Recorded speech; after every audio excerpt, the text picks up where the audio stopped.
MS ওয়ার্ডে এইরকম যদি আমরা পাসপোর্ট সাইজ ফটো যদি রেডি করতে চাই, তো কিভাবে আমরা রেডি করব? তো এর জন্য প্রথমে আমরা একটা এমএস ওয়ার্ড ওপেন করে নিতে হবে। তো আমি একটা এমএস ওয়ার্ড ওপেন করে নিয়েছি এবং প্রথমেই আমরা চলে যাব পেজ লেআউট। পেজ লেআউট থেকে আমাদের পেজের সাইজটাকে অবশ্যই সেট করে নিতে হবে। তো এর জন্য দেখুন এখানে সাইজ থেকে এখানে এ4টাকে আমি সিলেক্ট করে নিলাম। এই এ4 সাইজ পেজেই সমস্ত ছবিগুলো এখানে রেডি করতে হবে। তো আমি এ4 সাইজ পেজটাকে রেডি করার পর এখানে আমি ইনসার্ট ট্যাবে চলে যাচ্ছি। ইনসার্ট ট্যাব থেকে পিকচার থেকে আমরা এখানে পিকচার ব্রাউজ করে নেব।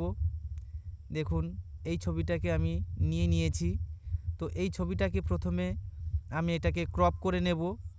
তো দেখুন এই যে ফরম্যাট অপশানটা এসছে, এর এইখানে দেখুন ক্রপ অপশান, এইখানে একবার ক্লিক করার পর দেখুন এইখানে কাটার অপশান চলে আসছে। তো যতটুকু প্রয়োজন ততটুকু আমরা নিয়ে এটাকে ক্রপ করে দিলাম।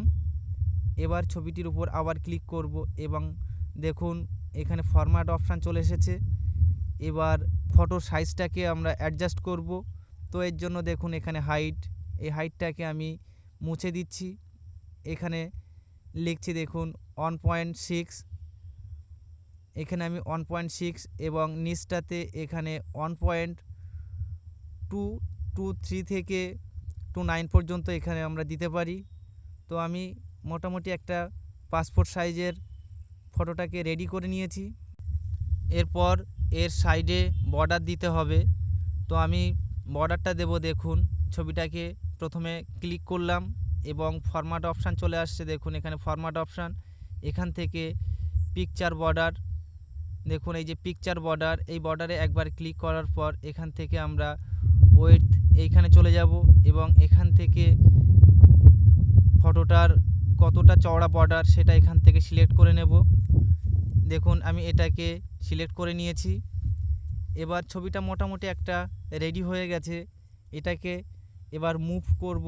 তার জন্য দেখুন ছবিটাকে আরও একবার ক্লিক করেছি এবং এখানে টেক্সট ওয়ার্পিং, এই টেক্সট ওয়ার্পিং এখানে একবার ক্লিক করার পর দেখুন অনেক অপশান আছে। এর মধ্যে থেকে ইন ফ্রন্ট অফ টেক্সট এটাকেই আমি চুজ করে নিলাম। এর মধ্যে যে কোনো একটাকে সিলেক্ট করতে পারি।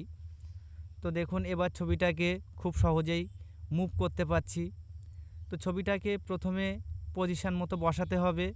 তো আমি ছবিটাকে দেখুন পজিশান মতো এখানে আমি বসিয়ে নিয়েছি এবং কিবোর্ড থেকে কন্ট্রোল এবং শিফট দুটোকে একসাথে প্রেস করে ছবিটাকে জাস্ট ড্র্যাগ করতে হবে।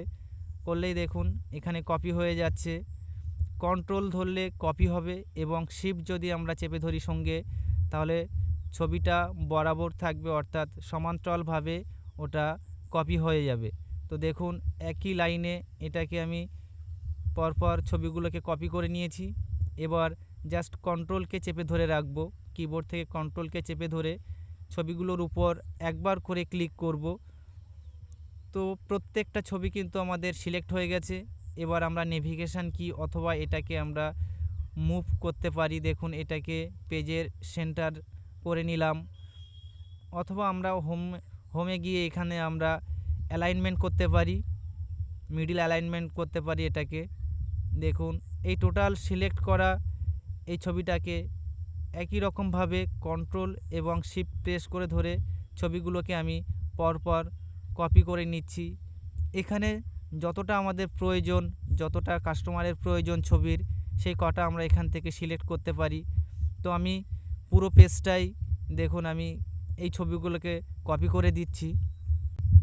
তো আমি পরপর এগুলোকে কপি করে নিয়েছি। পুরো এ4 পেজটাতে পাসপোর্ট ছবি এটা আমি পুরোটাই সেট করে নিয়েছি। দেখুন পুরো পেজটাই আমি এ4 সাইজ করে নিয়েছি। এবার এটাকে আমরা প্রিভিউ দেখব, প্রিন্ট প্রিভিউ। তো এর জন্য আমরা অবশ্যই কিবোর্ড থেকে কন্ট্রোল এবং পি একসাথে প্রেস করব। একসাথে প্রেস করার সাথে সাথেই দেখুন একটা পপ আপ চলে আসছে। এখান থেকে প্রিন্টারটাকে সিলেক্ট করা আছে। এবার পেজ সাইজটা এখান থেকে অ্যাডজাস্ট করে নিতে হবে। এ4 পেপারটা আমরা কি পেপার নেব, এখানে দেখুন আমি এটা পেপার ইপসান প্রিমিয়াম গ্লাসি এই পেপারটাকে আমি সেট করে নিয়েছি এবং এখানে ওকে করলাম। তো এইভাবে আমরা প্রিন্ট বের করতে পারি খুব সহজেই। তো এটাকে আমরা আরও কাস্টমাইজ করতে পারি, অর্থাৎ পোস্টকার্ড সাইজের ছবিও এটা রেডি করতে পারি। তো আজকের ভিডিও এই পর্যন্তই। অবশ্যই চ্যানেলটিকে সাবস্ক্রাইব করবেন। ধন্যবাদ।